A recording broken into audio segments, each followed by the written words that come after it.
Good morning and welcome to the porch. Kind of rainy out here today, and my lighting may be a little bit off today, but anyway, we don't have any lighting out here on the porch. We are building a studio so that we can do a little bit of the video inside the studio on bad days like today. And I say today's a bad day. It's not a bad day. It's raining, but we need the rain, and it's kind of warm, so it's pretty nice to be sitting out here on the porch just visiting with people. Anyway, let's go ahead and talk about the subject we're going to talk about this morning. I'd like to talk about emotions. And the reason I want to talk about emotions is because we all have them, and they run in various different stages. For instance, you'll have a high emotion where there's a lot of laughter involved and a lot of good times, and then you'll have low emotions to where you're sad, and those are just a part of life. And then you have that place to where your emotions are just kind of calm midway of those 2 points. The laughter is probably the pendulum swinging one way, and then the sadness is the pendulum swinging the other way, and then the calm area is what should be normal life for people. Now, the reason I want to bring this up about emotions more than anything else is that we make decisions during emotional states of mind. And it's really a good idea to understand the role that our emotions play in our decision-making process. For instance, the world, and I say the world, the media world, the marketing world, they like to use emotions to get you to buy things. Why? Because if they can get you emotionally high, sometimes you'll make bad decisions while you're emotionally high. But you'll also make bad decisions when you're emotionally low. But let's talk about the emotionally high side of it. You know, they'll put things out there like people on a say a jet ski. That's a good place to start. And they're just laughing, having a good time, and all is well. And you get to looking at that and you're like, boy, I need that in my life. And you may, but at least you need to make a good decision about whether you do or not. So they get you emotionally high, and next thing you know, if you're not careful, you're down at the boat place buying a jet ski tomorrow. So they use that. Now, a lot of them like you buy stuff online, and it's usually smaller stuff, but they'll get you emotionally high, and then next thing you know is you bought something you didn't need. And I've done that, man. I told my wife, I said, I can't watch that buy TV thing. I said, I'll buy things I don't even need. And I have. I'm not as bad as I used to be. I've kind of brought that under control. And a lot of times what will happen is you'll get sad, you'll get emotionally sad, and that just happens. Things happen in life that hurt. You know, you lose a loved one, or you in some cases it's not anything major. You're just having a bad day and you're on an emotional low, and so you look around, you're like, I don't need that boat anymore. I'm just going to sell the doggone thing. And you do. And then 6 months later, the season comes in to fish or whatever it is you like to do out of a boat.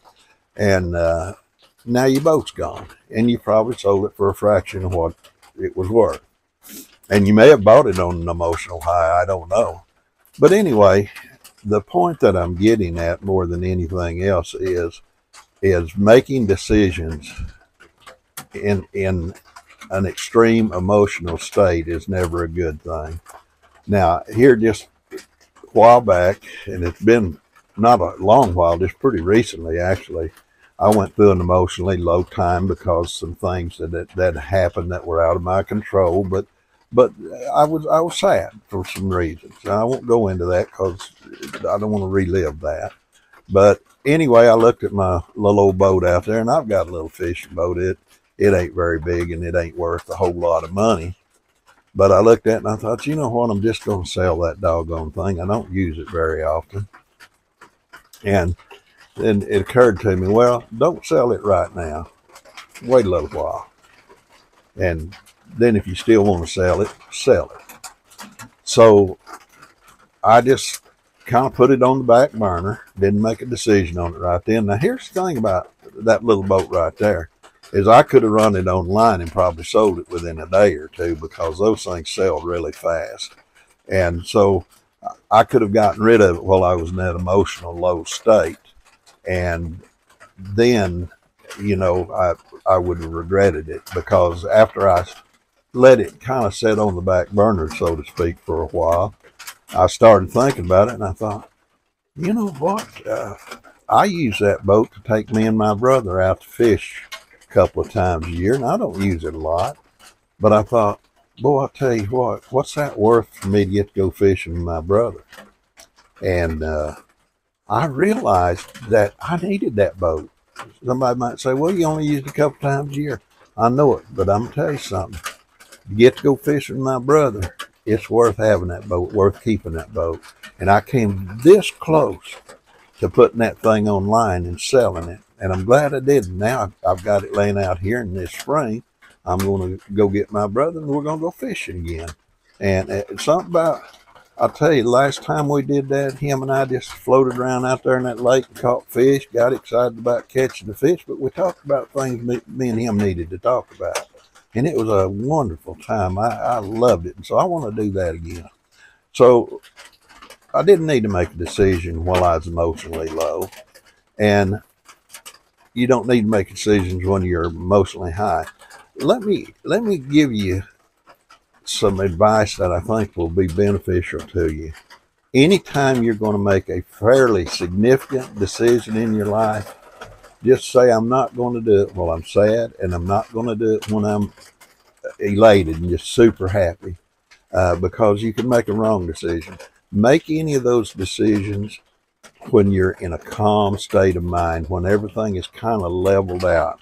And then there's places in life things level out, and it's pretty regular, so you can find a time to make that decision. Well, as you make that decision at a calm state of mind, you're going to be doing what a friend of mine used to call due diligence. And what that means is you've pushed yourself into a place to where you're utilizing all of your wisdom to make a good decision.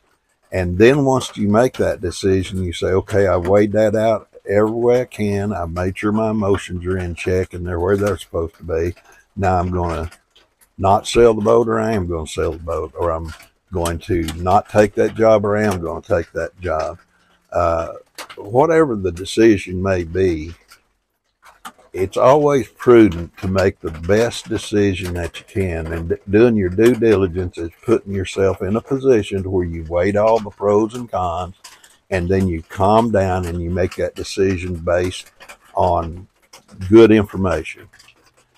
And here's the thing that I've learned about that, and this is important. Boy, young people need to hear this, is you'll make the right decision probably well over 90% of the time if you'll just do these small little things.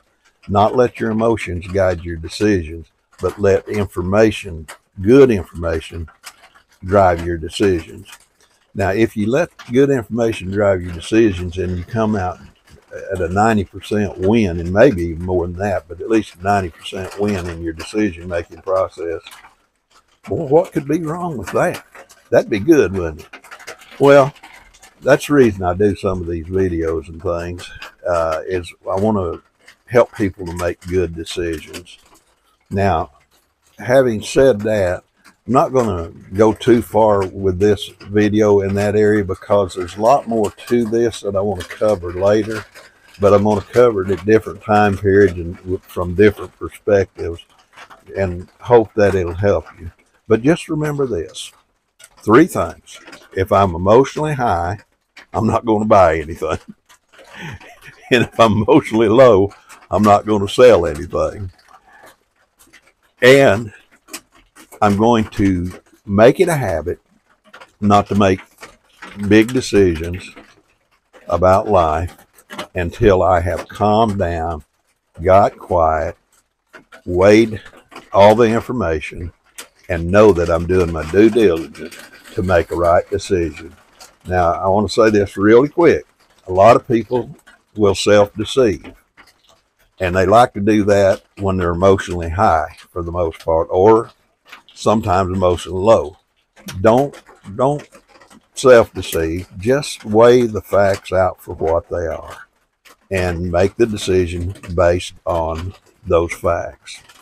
Okay, guys, I appreciate you listening.